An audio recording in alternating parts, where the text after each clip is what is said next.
যা হয় ভালোর জন্যই হয়। হয়তো আজ আমাদের খারাপ লাগলেও পরে আমরা ঠিকই বুঝতে পারি যে যা হয়েছে ভালোর জন্যই হয়েছে।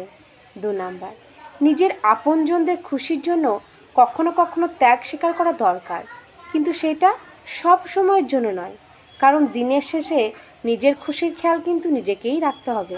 3 নাম্বার, সমস্যা এলে ভেঙে পড়লে চলবে না, দুঃখী হলে চলবে না, বরং সেই সমস্যাটা সমাধান করার জন্য উপযুক্ত রাস্তা খুঁজে বার করতে হবে। 4 নাম্বার, জীবনে পারফেক্ট খুঁজো না, বরং পারফেক্ট হওয়ার চেষ্টা করো, কারণ সময় সবসময় আমাদের হিসেব মতো চলে না। তাই নিজেকে এতটা শক্তিশালী বানাও যেন কোনো সমস্যায় তোমাকে কোথাও আটকাতে না পারে। সত্যটাকে যত তাড়াতাড়ি মেনে নেবে ততই ভালো, ততই যন্ত্রণা কম হবে।